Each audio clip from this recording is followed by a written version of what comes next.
Ladies and gentlemen, Mr. Cropper here. I want to talk about Greek poetry and the question of whether or not it rhymes.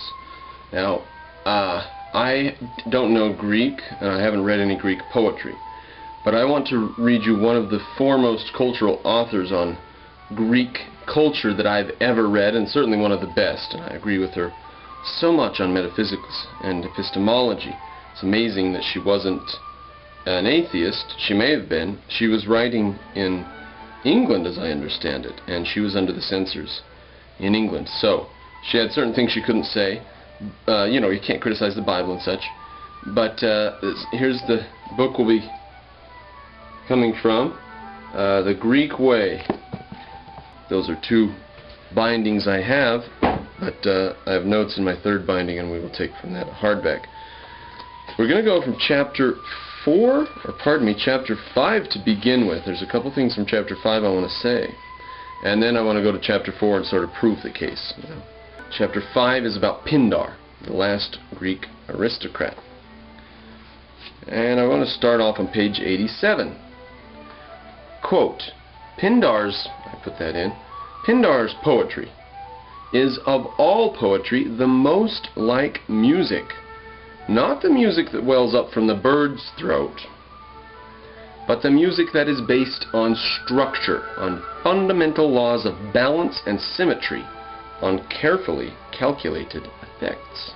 And then she says that you might as well put Bach or Beethoven into words as try to, quote, give an impression of Pindar's odes by an English transcription. An English transcription cannot give you what Pindar's odes originally sounded like in Greek.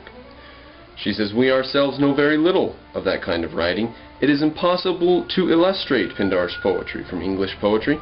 Meter was far more important to the Greeks than it is to us. That may seem a strange assertion. The rhythmic beauty and lovely sound of the verse of countless English poets is one of the characteristics we think of most in them. Even so, it is true that the Greeks thought more of their metrical perfection. They would have in their poetry balanced measure, answering measure, cunningly sought correspondence of meaning and rhythm. Now, does that sound like unrhyming or non-rhyming poetry to you? You know? As I've said before, if a poem was completely full of alliteration and did not have rhyming, or if it was completely full of meter and echoes, that might stretch it a bit. You might call that poetic.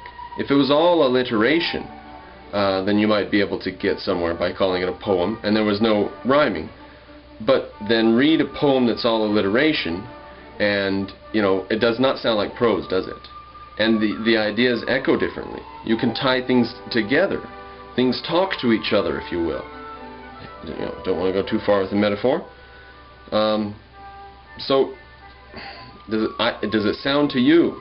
Does it sound to you like Pindar's poetry didn't rhyme? The English-speaking, I continue, quote, the English-speaking race is not eminently musical. The Greek was, and the sound of words meant to them something beyond anything we perceive. The sound of words. Have I said this before? I said that a poem is not necessarily based entirely on the ideas, it's based on the sounds of the words, the physical, actual sound of the words. Then, if you're a good enough poet, you can interweave good sounds that match each other with ideas that are meaningful. That's called a poem. Continuing the quote, Pindar's consummate craftsmanship, which produces the effect upon the ear of a great sweep of song, cannot be matched in English literature. But Kipling has something akin to him. The swift movement and the strong beat of the measure in some of his poems come nearer than anything else we have, if not to Pindar himself, at any rate to what an English reader unversed in the intricacies of musical composition can get from him. Compare. That night we stormed Valhalla 1,000,000 years ago, with the two lines just quoted from Shakespeare. Let me read those now, we didn't get them. Bare, ruined choirs, where late the sweet birds sing, and in under the glassy, cool, translucent wave. Right? Or, that night we stormed Valhalla 1,000,000 years ago. And she says that this one, "That night we stormed Valhalla," she says that that echoes the way the Greeks wrote.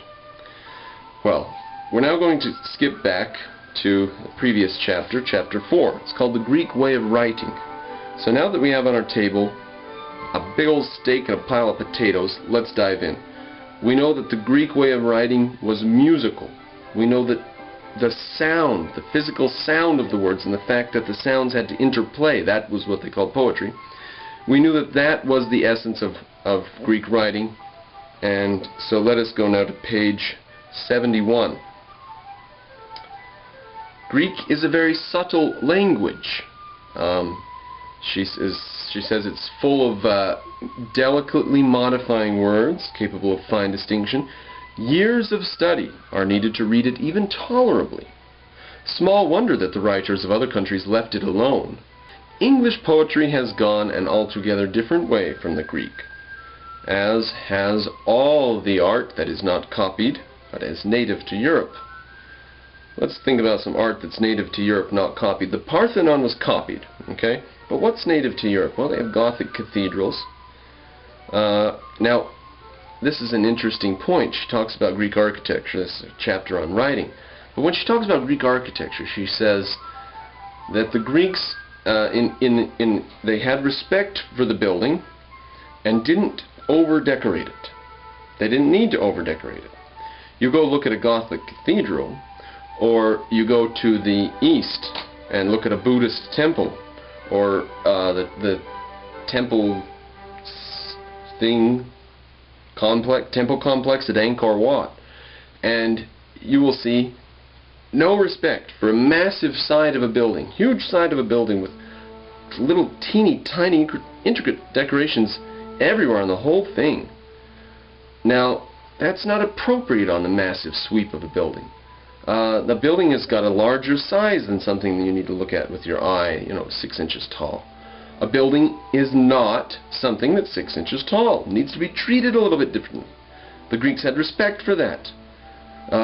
She says that the people are native, the art that's native to Europe is kind of like the English poetry that we know of.